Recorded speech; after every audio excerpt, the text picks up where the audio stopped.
The auditorium was packed, a sea of excited faces, camera phones glinting, banners waving.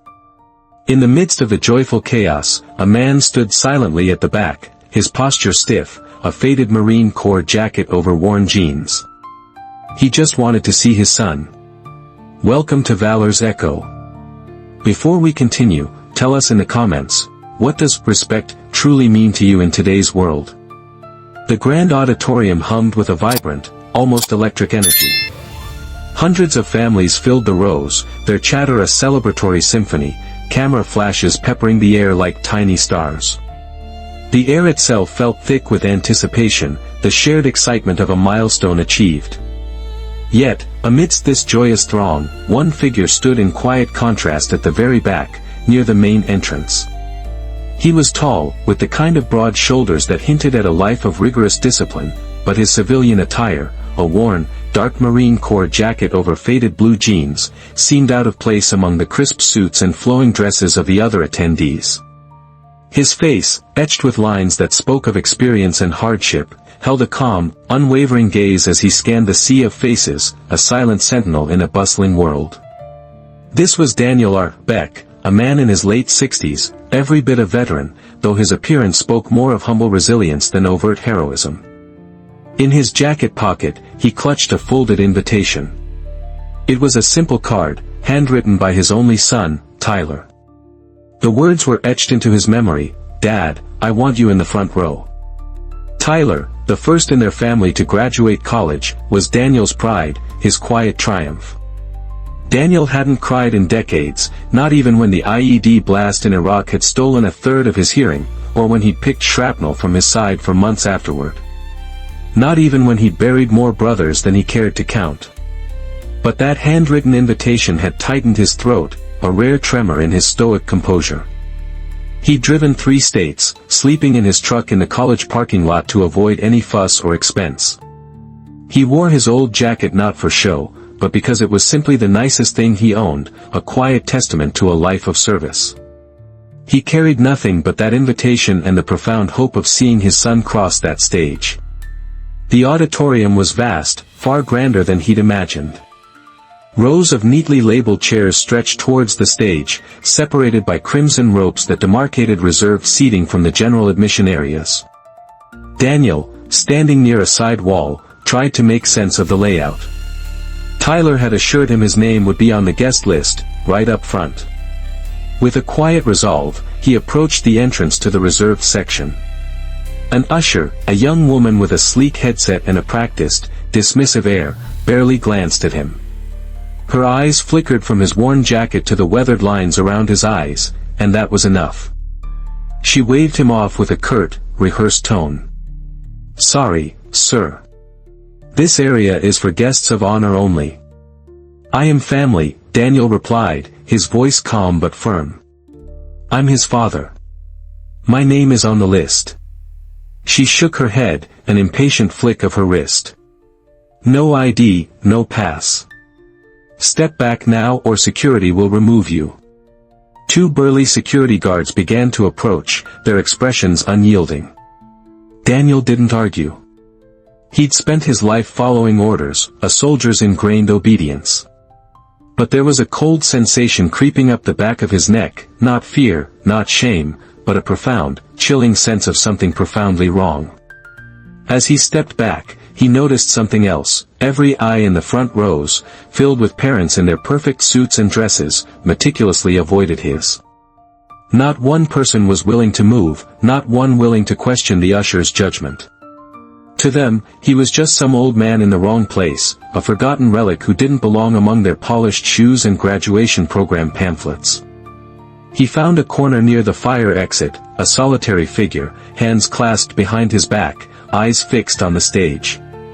Still proud, still waiting. He didn't notice the 6 men in row 5, dressed in dark suits, watching his every move, but they noticed everything. The ceremony began with a polished voice echoing over the sound system, welcoming distinguished guests, esteemed faculty, and the proud parents who have made this day possible. Rows of chairs rustled as people settled in unison, hundreds of eyes now focused on the brightly lit stage. But Daniel remained standing by the side exit, unmoving, his hands folded in front of him, chin slightly raised. He didn't need a seat, he'd spent 20 years on his feet in far less comfortable conditions. He didn't need a program, he knew precisely why he was here. The usher, the same young woman who had turned him away, passed by again, this time with another staff member. She leaned in, whispering, clearly believing he couldn't hear. Still standing there. I don't think he's even invited. The other staff member merely shrugged. Just have security keep an eye on him. A few heads in the nearby rows turned, eyebrows raised, a ripple of quiet judgment spreading.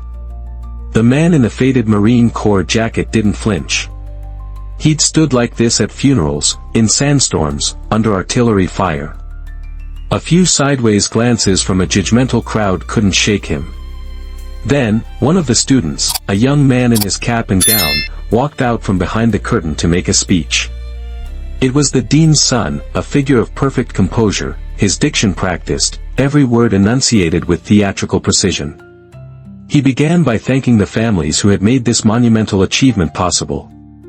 Then, with a performative pause, he added, especially the presentable ones who truly represent the values we teach here.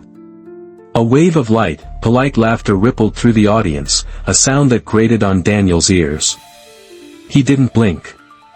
But in the fifth row, the 6 men in dark suits, their buzzcuts barely visible beneath their civilian caps, exchanged a tense glance.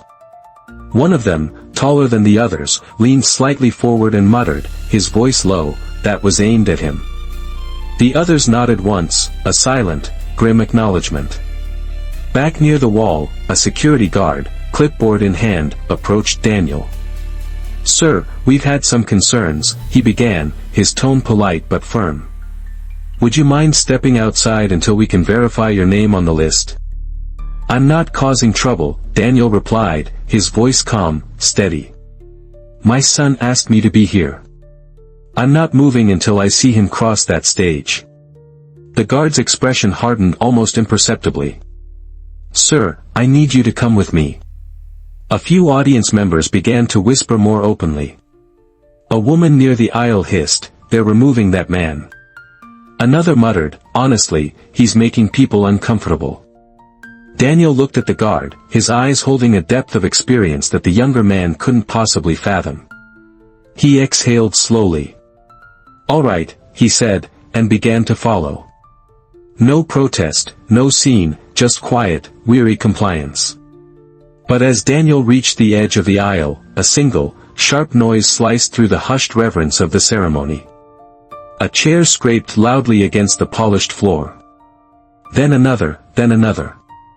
In the fifth row, 6 men stood at once. No uniforms, no words, just a sudden, imposing presence. Their chests were broad, their eyes fixed, their arms held stiffly at their sides. They didn't look angry, they looked deliberate, their collective stillness commanding attention. People turned, confused, murmuring swelling into quiet questions. The tallest one, a man whose presence exuded an unspoken authority, stepped into the aisle. He walked directly toward the guard escorting Daniel, reached into his pocket, and held something up without speaking. It was a gleam of metal, a Navy SEAL trident badge. Then another man stepped forward and did the same. 6 badges, 6 men. The entire room seemed to hold its breath. No one moved. The tallest SEAL then looked at the crowd, his gaze sweeping slowly from face to face, a silent, unwavering judgment. Finally, his voice, calm and deep with the authority of someone who had once cleared combat zones, cut through the silence. "That man doesn't leave the room. He led us through hell. He's staying right here." The air in the auditorium shifted, not suddenly, but completely, as if everyone in the room simultaneously realized they had missed something profoundly important. The 6 men who had stood in unison remained perfectly still. Their posture wasn't aggressive. It was protective, reverent, the way brothers stand beside their own when the world forgets who they are. The security guard looked from one impassive, powerful face to another, then down at the trident pin in his hand. He took half a step back, his composure crumbling. I didn't know. The tallest seal didn't reply. He didn't need to. His presence answered everything. Someone in the stunned crowd whispered, "Who is he?" And then, quietly, another man in uniform, this one seated near the stage, older, his chest adorned with a rainbow of medals, slowly stood up. His voice wasn't loud, but it carried, imbued with the weight of rank and history. "That man is Master Sergeant Daniel Beck, 3rd Recon, Operation Phantom Sun, Fallujah. The only man who walked back out of that street after pulling 5 of us out under fire." Gasps were audible now, real and widespread. Someone in the back dropped their phone with a clatter. Daniel didn't look at the crowd. He hadn't moved since the 6 men stood. He just lowered his head slightly, his jaw tight. He wasn't angry. He was just tired. Tired of having to prove who he was, tired of the world's blindness. Then another voice echoed through the speakers, a voice not planned for the program, filled with raw emotion. It was Tyler, Daniel's son, now on stage, stepping out of line from the other graduates. Microphone in hand, his cap slightly tilted, his voice cracked with emotion, but he didn't hesitate. "That's my dad." A profound silence fell over the auditorium, deeper than any that had come before. Tyler stepped to the very edge of the stage, his eyes fixed on his father. He never asked for recognition. He never bragged. But every morning for 4 years, he told me to stand tall, keep going, and be someone I'd be proud to look in the eye. Today is supposed to be my graduation. But I'm proud because of him. And if he's not welcome here, then neither am I. With those defiant words, Tyler removed his cap, the academic tassel swaying slightly, and stepped off the stage, walking directly down the stairs, his gaze never leaving his father. The crowd parted, a silent acknowledgement of his unwavering resolve. As he reached Daniel, Tyler stood tall, his chest out, and delivered a crisp, precise salute to his father. The 6 SEALs, who had stood as silent guardians, followed suit, one by one, their salutes a synchronized display of profound respect. Daniel didn't salute back. Instead, he stepped forward, pulling his son into a tight embrace, and said quietly, his voice thick with emotion, "You didn't need to do that." Tyler pulled back slightly, his eyes still shining with fierce loyalty.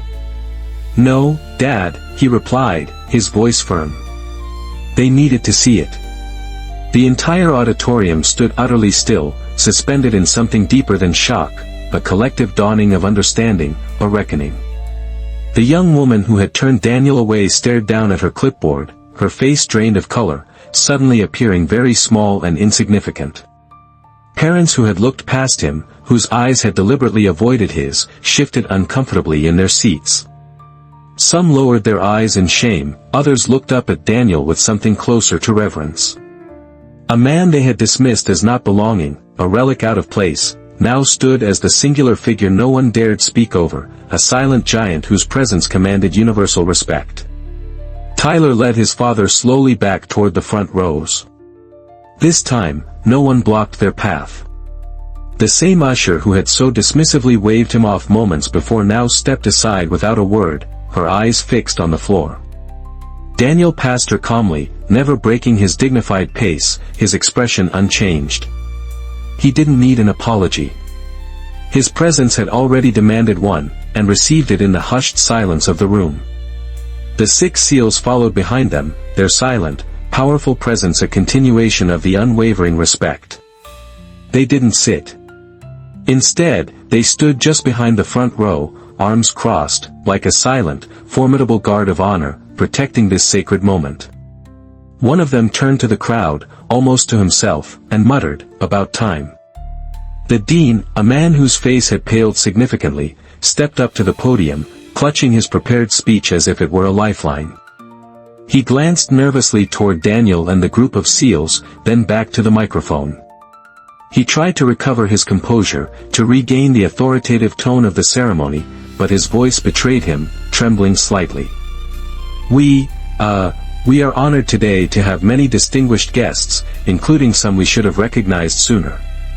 A few claps followed, uncertain and tentative, then more. Then the room shifted, a palpable change in the atmosphere. The applause grew, no longer polite or hesitant, but building row after row, a tidal wave of genuine recognition. It swelled until the entire auditorium echoed, not with forced speeches, but with a roaring, heartfelt acknowledgement of the man they had so carelessly dismissed. But Daniel didn't bask in the ovation. He simply sat quietly next to his son, a serene expression on his face. He reached into his pocket, pulled out the invitation Tyler had written, and read it one more time, his eyes tracing the familiar handwriting. Then, he carefully folded it back into his pocket. That's what he'd come for. Not the applause, not the public spectacle, just that seat, just that quiet, shared moment with his son. After the ceremony, no one rushed out. Students passed by Daniel slowly, some shaking his hand with quiet respect, others simply nodding, their faces filled with a newfound understanding. A mother, her eyes glistening, placed her hand gently on his shoulder and whispered, "Thank you for raising him right." Later, as the crowd finally dispersed, the 6 seals approached him once more. One of them, the tall leader, handed him something small and cold. Daniel turned it over in his hand, a unit challenge coin. "You were always the standard," the man said, his voice husky with emotion. "We never forgot." Daniel didn't speak. He just gripped the coin, nodded once, his eyes meeting his son's. And for the first time that day, a gentle smile touched his lips. He never asked for a spotlight. Never raised his voice. He just showed up on time, with honor and a quiet pride no uniform could fully capture. And when they tried to push him aside, the men who remembered stood up. Not because he demanded it, but because they owed it. Some heroes don't need a microphone. They just need to be seen. So now I ask you, have you ever known someone like Daniel Beck? Someone the world overlooked until the silence around them became impossible to ignore? Tell us in the comments. Share their name. Say what they meant to you. Because here on Valor's Echo, we believe the loudest respect is the kind you don't have to ask for. Thank you for watching. If this story moved you, share it. Subscribe. Help us keep telling the stories of those who served, stood tall, and never stopped being an example, no matter who was watching. And next time you see someone standing alone at the back of the room, look again. He might be the reason the flag is still flying.